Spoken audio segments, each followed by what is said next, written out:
বিষয়টা আমার বাড়িতে গত রাতে 11টার পরে হামলা করেছে। কারা করেছে আমরা জানি না, কিন্তু 10-12 জন লোক, এবং তার মধ্যে মনে হয় বেশি বাচ্চা ছিল,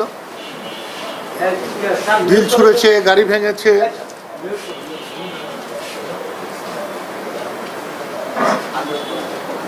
কুঠা বিরোধী আন্দোলন, বৈষম্য বিরোধী আন্দোলনের পরে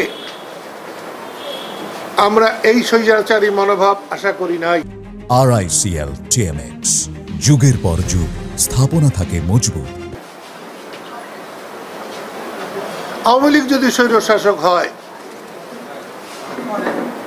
তাহলে আজকের অ্যাক্টিভিটিস, কর্মকাণ্ড, তাকে আমরা কি বলে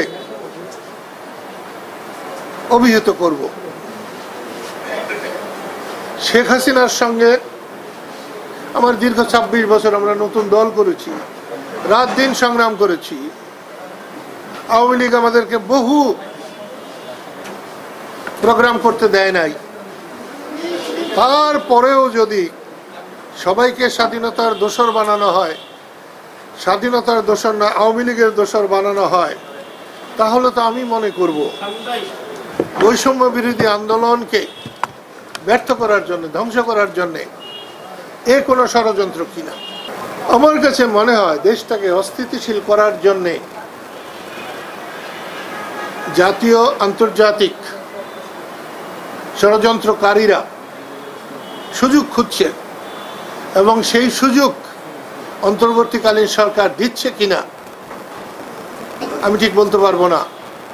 তবে এই সমস্ত আমার মতো মানুষের, যাকে রাষ্ট্র সর্বোচ্চ বীরত্ব সূচক খেতাব দিয়েছে, একমাত্র বাঙালি, তার বাড়ি যদি নিরাপদ না থাকে, আমার সাধারণ গরিব দুঃখী মানুষের বাড়ি নিরাপদ কেমনে হবে?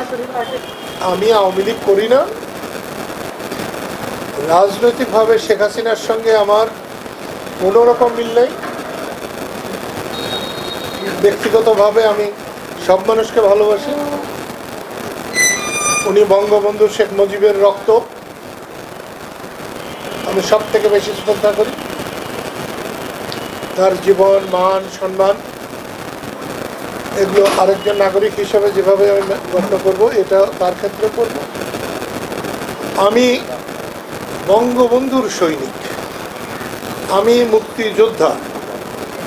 আমি মুক্তিযুদ্ধকে সম্মানিত করতে চাই, বঙ্গবন্ধুকে সম্মানিত করতে চাই, এবং স্বাধীনতাকে নিরাপদ করতে চাই, দেশবাসীকে নিরাপদ করতে চাই। এখানে শেখ হাসিনার নেতৃত্বের আওয়ামী লীগের কোনো জায়গা নেই। লড়াই ছাড়া কোনো মুক্তি নাই, এবং সাধারণ মানুষের পক্ষে দাঁড়াতে গেলে অনেক কষ্ট সহ্য করতে হয়, লাঞ্ছনা সইতে হয়। দেশটার একেবারে খারাপ অবস্থা। আপনারা এতজন এত আগ্রহ করে এসছেন, এইরকম একটা সাধারণ মানুষ নির্যাতিত হলে, সাধারণ মানুষ কষ্ট করলে আপনারা যদি ছুটে যান, তাহলে টাঙ্গাইলের মানুষ হিসেবে আমার গর্ব হবে।